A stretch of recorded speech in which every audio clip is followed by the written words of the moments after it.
Ladies and gentlemen, welcome to the Garage Gym Athlete Podcast. Jerred Moon here, and I'm hopping on for a quick episode to talk about how to focus a little bit more in your training sessions. So I realized I was talking about this in the last podcast episode with Joe, and I was talking about how important focus is when you're training. And a lot of people talk about the importance of intensity and how as time goes on or you get bored with training or whatever, your intensity can start to drop off. And when you lack intensity, you start to see fewer results. And that's absolutely true, but not everything has to be super intense all the time. And so I think the definition of intensity is really important. It's like, do I have to be sweating, out of breath, on my back at the end of every workout to have hit the appropriate intensity for a training session? And the answer is no. Unless you're defining intensity as like your mental effort, how concentrated you are during the training session. If that's the case, then yes, you need to bring a mental intensity to every single workout. And that means focusing on everything that you do.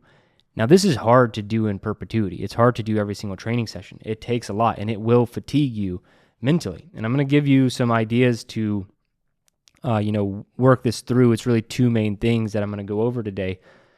But if you just think about focus in a training session, if we're talking about your warm-up, it's like, is my warm-up intentional?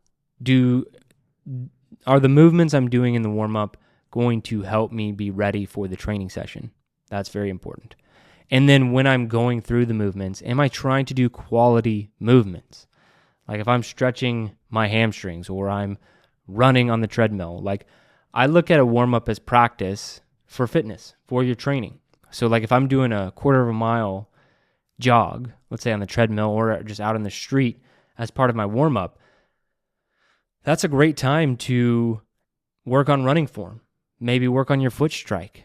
Focus on your breathing. Can you do some nasal only breathing when you're running? Like that's the time to experiment, not in the middle of a 5-mile run. And so you can get way more intentional with everything you do. So if you look at your warm-up as something that's actually getting you warm for the training session, but also it's an intentional thing that you're doing to practice other things and to be super intentional with your movements. Like if I'm doing an air squat, can I do that a little bit more slow and controlled? Can I double check my form? Can I make sure that the things I'm doing are helping me get better once I get to the training session? Because if your squat is crappy and you do crappy squats in the warm-up, then you do crappy loaded squats, you're adding up all the right ingredients for an injury in the future. So you really want to focus on those things. And that's part of the focus I'm talking about, bringing it to the training session. And then when I was talking about these full body splits and how they're just as effective as growing muscle and getting stronger. And the reason I love them is because how engaged I can be mentally. I can be super engaged mentally when I do these training sessions because it's much easier for me in a bite-sized chunk to be like, okay, I'm doing squats, then after squats, I'm going to bench press or I'm going to kettlebell swings, whatever it is. It's much easier for me to focus in those bite-sized movements, one movement pattern at a time, as opposed to it's like, okay, we got squats, then we got front squats, then we got lunges, and then we got hamstring curls or, Romanian deadlifts, whatever the case may be. There's so many different leg movements, you start to lose a little bit of that intensity and some of that mental focus.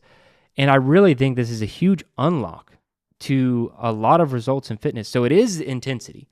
It's bringing that intensity every single session, but it's more of a mental intensity and not this idea of just going as hard as you can every single workout. So if I ever talk about intensity, bringing intensity every single time, that's what I'm talking about. I'm talking about bringing the mental intensity, like an intense focus to your training sessions. And I think if you only trained 3 times a week, but you had a serious mental concentration, serious mental intensity, you would see more results than the person who's just checking the boxes and going through the motions. I honestly believe that. I think that you will see more results. And the science kind of backs this up. And so I want to kind of get into 2 different studies just to help you, real quick here to understand how you can approach this and utilize it in your training and how science kind of backs that up. But I'm sure you have days of training where you feel like you can really push it, but you have other days where you're just going through the motions. And this could have a lot to do with your mental fatigue. So that's the first thing I'm going to be talking about. There was a 2020 study done, and it found that just 30 minutes of a mentally demanding task before training reduced squat volume significantly, especially when going to 70% or greater. And most of the times when they say mentally demanding task, they can talk about doing a Stroop test, which is just very engaging mentally and can tire you out. You can think about work as a mentally engaging activity. You can talk about looking at your phone, depending on what you're doing on your phone and how that engages you mentally, social media, whatever. All of these things might be slightly taxing if it's done just 30 minutes before your training. And then as you get heavier, you're less mentally engaged. You just don't want to push it as hard naturally when your mind is already tired. So the key takeaway here under the mental fatigue side of things, knowing that if we go into a training session mentally fatigued, how are we going to then bring this intensity? Like, what are we going to do? Well, the first option is you could just only focus on your training, right? You could just be like, you know what? I'm going to treat my training like I'm a professional athlete, and I'm not going to work as much in my job. I'm not going to focus as much on my kids. Like, I'm just going to absolutely prioritize training. And I kind of say that tongue in cheek and like sarcastically, but in all honesty, I know guys like this where training is the number one priority and then work and family, like they fall somewhere else down the line. And I'm sure you know people like that too. These are the people typically 2 training sessions per day or multiple hours of training per day, yet they still have kids and a job. And you're like, how do you do it? And it's like, how do they do it? They neglect some of their most important responsibilities. In all honesty, that's what happens. So that's one option. It's not the one I'm endorsing, but it's an option. That's something that you could do. Now, the other option that I think is most practical is you schedule your training before mentally fatiguing tasks when higher performance is desired. So we can't always do that. Sometimes like you train, like I'm recording this podcast and I'm going to have to train in the afternoon just because I have my days structured. I like to train in the morning. I can bring more intensity and I can just hit the workouts how I want a little bit better when I train in the morning. But today specifically, I'll be training in the afternoon. So I've been doing a bunch of mentally demanding tasks and then I'm going to go into the gym and reset. And ideally, I would like to train earlier in the day, but if I can't, what I'm going to do is I'm going to go into the gym and I'm just going to pause for a moment. I'll probably do some box breathing for about 2 to 4 minutes, something like that.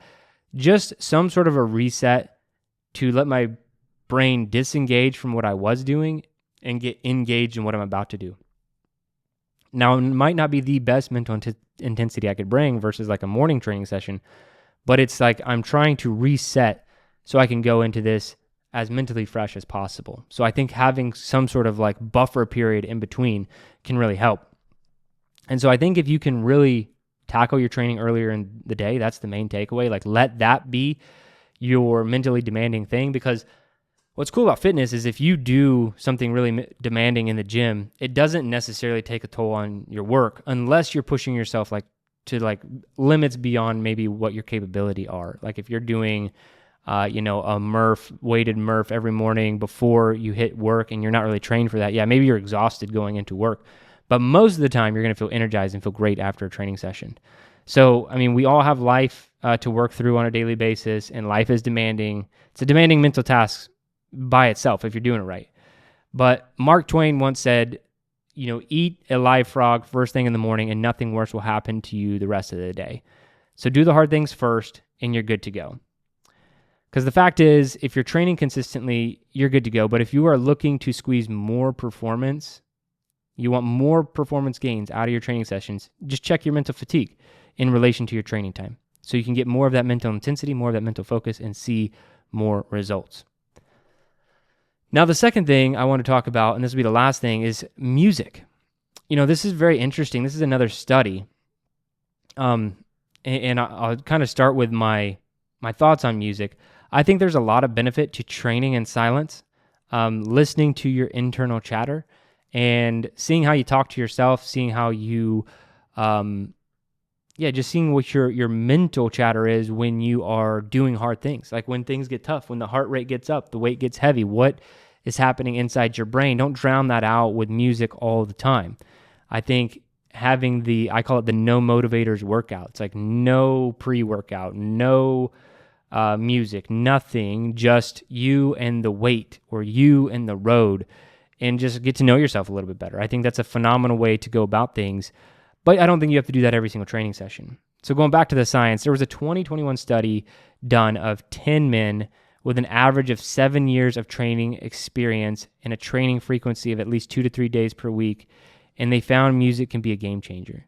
So the reason I like this study right off the bat is because one, it's a little bit small. I don't like that, but I do love the fact that this is a study done of people of advanced training age. They've been training consistently for 7 years. I'll take that any day of the week versus somebody who's just a college kid who's been enrolled into a strength and conditioning study for $20 and has no fitness experience. That's almost useless in my opinion. This is something that's useful, because if I had 10 friends, 10 guys who had been training for 7 years and we tested something, I would like that. I'd be like, yeah, I take this as maybe not scientific fact, but something that could definitely point me in the right direction. So anyway, the study was very simple. They did 3 sessions. 1 session was max testing. 1 session was music during warm-up and in between sets, and 1 session was no music. So everyone was their own control, and they all worked within these different variations. And the findings were that in 9 out of the 10 participants, listening to music during the warm-up and between sets improved bench press repetition performance, barbell velocity and power, and motivation to train. So that's a lot versus the people of no music who didn't have those improvements. So I think that that's amazing. Like, they had all of these things. They improved repetition performance. They moved faster, which we know means stronger, because speed and power are related to strength. And then they also had more motivation to train. Like, they just wanted to. That might be the most important part of everything that we're talking about. Now, there were a few notes from the study on just the implementation of this. So the music was self-selected. So they got to pick whatever they wanted, which I think is a huge thing. Like, listen to what you want to listen to if you're going to listen to music. I can't say like, hey, this is the song, go listen to this song, and that will motivate you, and you're going to be all pumped up and hyped up. Like, for instance, I hate jazz music. You put jazz music in my ears, I guarantee performance is going to drop in the workout. But for some people, that might just be exactly what you need to get after it. So music was self-selected. Choose what you like and pick what you like and utilize that in a workout. Now, here's the more interesting thing as part of the study is they listened to the same song on repeat. And understand, doing this from a scientific perspective is like, we can't have like a playlist. Like, we need the same song over and over again to kind of control as tightly as we can in the scientific study. So they self-selected the music, but they kind of got to pick their favorite song, and they had to listen to that song over and over again. Now, I've done this at times. I've done this while working. I've done this while working out. Like, you kind of find a song that just kind of hits right, and you're like, yeah, I'm going to listen to this one over and over and over again. So maybe try that out the next time that you're in a training session. If you have like a music or a song that's really, pushing you in the right direction, maybe try listening to it on repeat. But I don't think that's the biggest takeaway. I think the takeaway is more of the playlist idea. You wouldn't want to listen to like every song you've ever liked, on shuffle, because you might hit some Taylor Swift song you forgot that you hit, a couple years ago, followed by some EDM and then hard rock. Like, you don't want to go down that road. So my main takeaway is select what you like, and then probably have a workout playlist if you don't already. And now the last thing was, they found that the song had to be at least 120 beats per minute, which is reasonably easy to do. Like, I'm not a big beats per minute guy when I am looking through music, but I'm not assessing my music based off of the beats per minute. But you can easily check this out on like Spotify. You could pick running playlists based off of how many beats per minute they are. So you can, if you're unfamiliar with what that would sound like, just if you're on Spotify or Apple Music, I'm sure Apple Music does it as well. I use Spotify most of the time, but you can actually search it and say, hey, I want to listen to something that's 120 beats per minute. It'll come up with like a running playlist or whatever. You could probably find about what that cadence is, and then you can go back and self-select whatever your music is. I don't think it has to be perfect. I think getting an idea for what that is. So it needs to be fairly upbeat music. You're not listening to like classical or anything like that. But who knows? Again, maybe you would like that.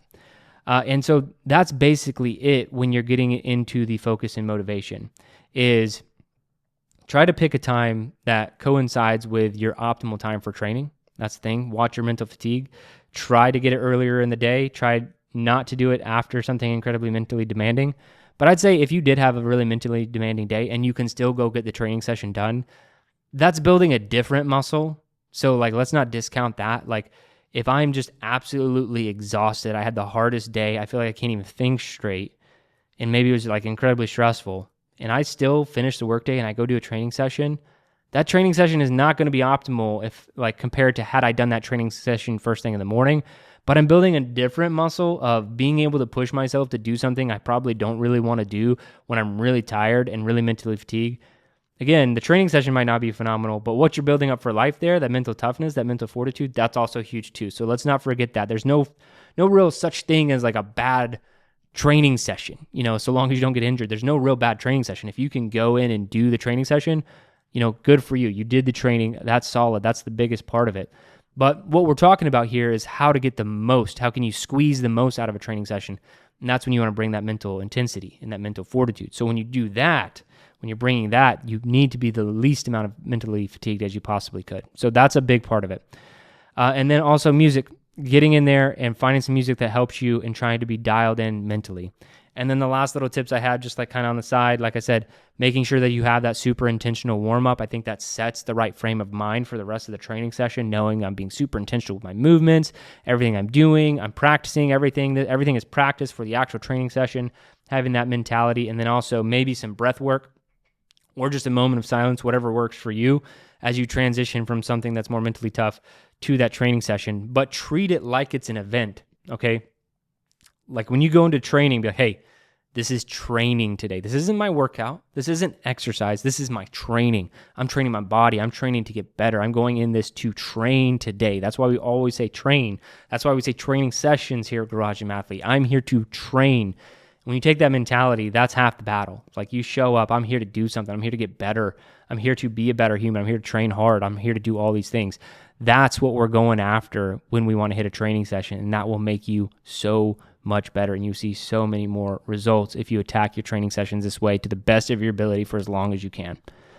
Well, that's it for this one. For all of our Garage Gym athletes out there, really appreciate you tackling the training sessions and also just being a part of the community. For anyone out there who wants to try our training, be a part of Project Delta, which is coming up very soon, you can go to garagegymathlete.com, sign up for a free trial. We'd love to have you just test it out. It's a trial. It's not a marriage, right? Just test it out, see if you like the training, see if we can impress you with our programming methodology. I think you'll really enjoy it if you haven't been a part of very structured, intelligent programming before. Garage Gym Athlete is the place to test that out. But that's it for this one. Remember, if you don't kill comfort, comfort will kill you.